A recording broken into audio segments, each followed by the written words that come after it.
Bruno M de Paname sur la chaîne OM Football Club que je partage avec Michael Lohem.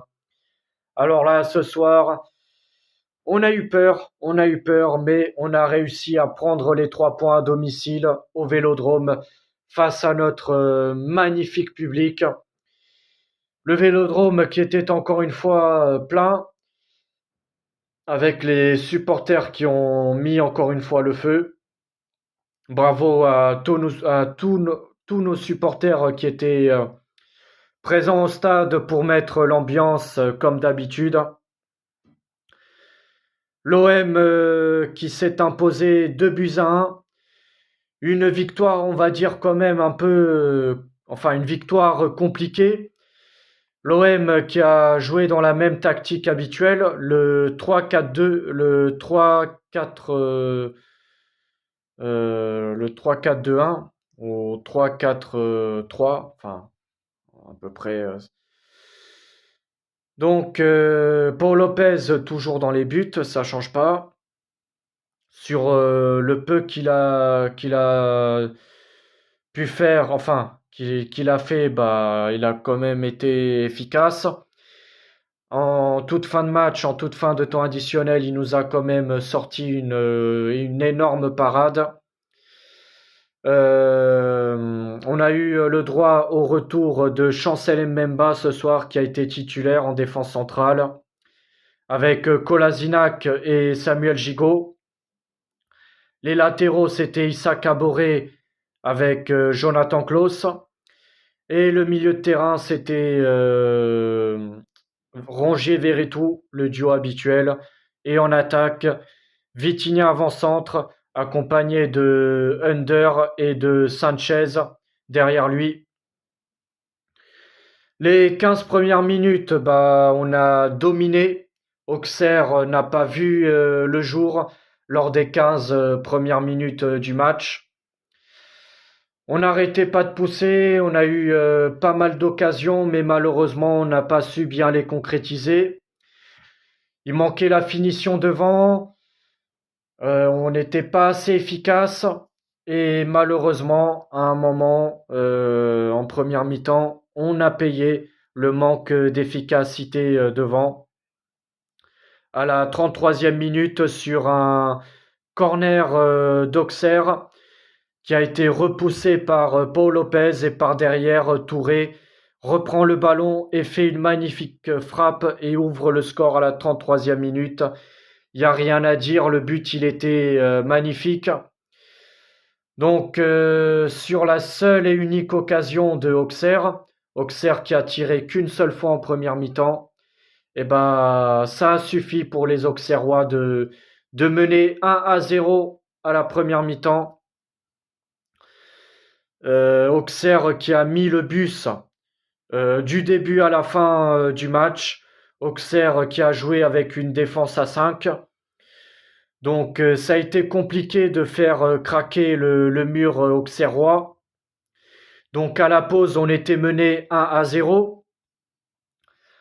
Igor Tudor en deuxième mi-temps, avant l'entame de la deuxième mi-temps, il a fait sortir Issa Kaboré pour mettre Nuno Tavares. L'entrée de Nuno Tavares, on peut dire que ça a été moyen. Nuno Tavares qui vendange trop. Il fait toujours le dribble en plus. C'est sûr que bon, Tavares, franchement, depuis quelque temps, je regrette pas du tout qu'il retourne à Arsenal en fin de saison parce que c'est sûr que c'est plus le même Nuno Tavares qu'en début de saison. Et du coup, vers la 68e minute, Igor Tudor a fait deux coachings gagnants, deux très bons changements. Deux changements que ça a apporté plus offensivement parce que l'OM n'arrêtait pas de pousser. Auxerre avait toujours son bloc défensif assez solide avec très peu d'espace dans la surface. Donc pour faire chuter cette muraille auxerroise, Et bah Tudor a décidé de faire entrer Dimitri Payet à la place de Vitinha. Vitinha qui a touché pas mal de ballons, mais malheureusement, il n'a pas su être efficace devant. Bon, c'est sûr que certains ils vont le casser en deux, certains ils voudront déjà que Vitinha s'en aille, mais on va se calmer. Ça peut arriver, il y a des jours que rien ne nous réussit. Et ça a été le cas pour Vitinha ce soir qui n'a pas réussi à bien concrétiser les occasions qu'il a eues devant le but. Donc Dimitri Payet qui remplace Vitinha et Guendouzi qui a remplacé Chancel Mbemba. Donc Tudor à partir de la 68e minute, il a fait deux changements offensifs et les deux changements franchement ça a payé parce que bon, c'est à la 73e minute il me semble qu'il y a l'égalisation de Under. Under, malgré qu'il a été transparent pendant tout le match, Under qui n'a pas su être dangereux, et ben il a quand même réussi à marquer son but grâce à une passe décisive de Jonathan Klaus. Il fait la passe décisive à Under qui permet de égaliser. Là, c'est sûr que ça a été un grand soulagement. L'OM qui a réussi à la 73e minute de trouver la faille dans cette défense, dans ce bus mis par Auxerre en défense. Et ensuite, Guendouzi qui a fait son entrée, bah, il fait une magnifique passe en profondeur. Une magnifique passe en profondeur qui permet à Alexis Sanchez de marquer le but de la victoire. Guendouzi qui est passeur décisif aussi ce soir. Magnifique passe en profondeur. Sanchez qui était à la limite du hors-jeu, mais heureusement, il n'y avait pas hors-jeu. Le but, il était propre et nickel. Donc ça fait 2 buts à 1. Bravo à l'équipe, bravo à Tudor pour ces deux changements. Ensuite, Auxerre, en toute fin de match, lors du temps additionnel, ils ont été à 2 reprises dangereux. Auxerre qui ont fait une magnifique frappe, un joueur auxerrois qui a fait une magnifique frappe à un moment.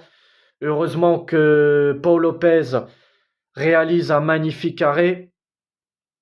En tout cas, notre OM s'impose 2 buts à 1 au Vélodrome face à Auxerre. Ça nous permet de revenir à 5 points du Paris Saint-Germain qui a coulé cet après-midi face à Lorient. Lorient qui s'est imposé 3 buts à 1 au Parc des Princes avec un but de notre ancien Marseillais Bamba Dieng. Bravo à lui. Et du coup, on revient à 5 points du Paris Saint-Germain qui est toujours leader malgré sa défaite. Et on met Lens à 4 points. Les Lensois qui sont 3e du classement. Donc on les met à 4 points.